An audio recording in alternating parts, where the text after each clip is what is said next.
Hey guys, it's Sam and I'm back with another video. This time I'm exploring, can't even talk.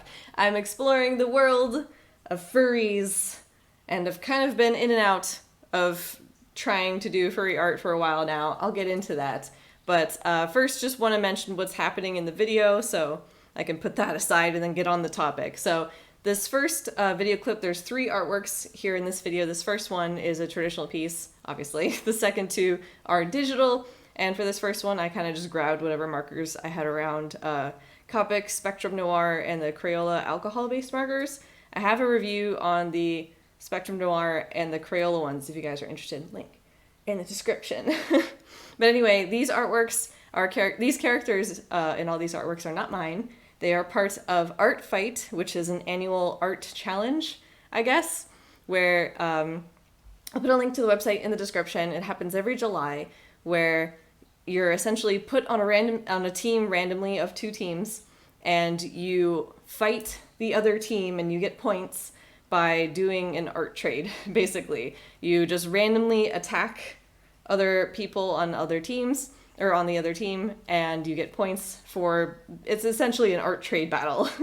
There's information on the website. You can check it out there. This video is not about Art Fight. Just want to clarify that these characters are not mine. I'll put the names to all the owners of the characters in the description. I'll jump back to Art Fight-ish in a little bit, but I did want to kind of clarify a little bit of my journey with furry art and that whole spectrum in general, which dates back a while. One of my longtime friends actually is a furry artist, and she has just, since I've known her, always doing feral, anthro, just everything furry related she was into, and I don't know, I just found it really cool. I've mostly ever only drawn people, so seeing this sort of different style, this different take of things was really fascinating to me, and I thought it was really interesting and really cool, and I've always wanted to dabble in it, but I was always like, oh, I'm not going to be very good, and you know, the usual fears when you're trying something new.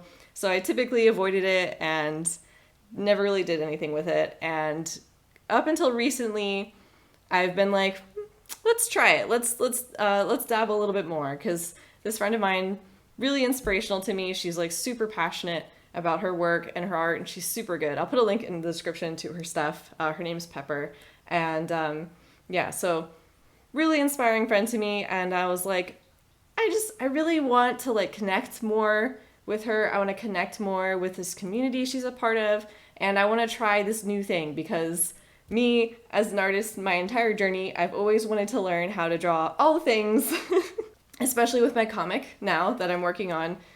Link in the description. There's going to be all the links in the description. Just check the description after this video. But yeah, so with my comic going on right now, where there's humans in my comic, but there's also animals and scenery and perspective, buildings, room interiors. I have to fill in space inside a house, which like I've never done before, and there's gonna be vehicles coming up eventually, and there's just so many things. Might as well practice furry and anthro stuff now because like I'm doing animals and stuff in my comic anyway, so it just kind of worked out. And yeah, if you guys are struggling to start a comic, my best advice is just to start it. But this isn't a comic video, this is an anthro video. Stay on topic, Sam. Anyway, so been wanting to draw anthro, furry, feral. Furry? I'm a noob, alright? Excuse me and my lack of vocabulary knowledge. I'm just gonna call it all furry. But I've wanted to draw furry stuff for a long, long time now. And recently I bit the bullet, and I was like, let's go, let's do it. So occasionally throughout streams, which by the way, totally forgot to mention it, but all of these clips, if it wasn't already obvious, were from my Twitch live streams. These just happen to be the ones where I started and finished a furry related artwork. And yeah, so that's why they're all compiled into this video. So off and on various streams, I've kind of been dabbling in it, taking some of your guys' requests too.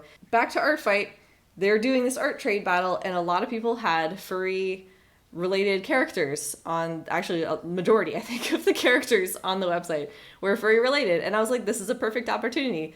I'm super passionate about wanting to do this challenge, and this is a fantastic opportunity for me to practice gifting in a way that like I don't like, it's not like that commission burden where like, oh, I gotta make this look really good because they're paying money for it, and like I still want it to look good, but I have a little bit more freedom to sort of do what I want and just play around more, I guess, is what I'm trying to get at. So fantastic opportunity to practice, play around, and I had a lot of fun with Art Fight. Definitely recommend it if you haven't checked it out.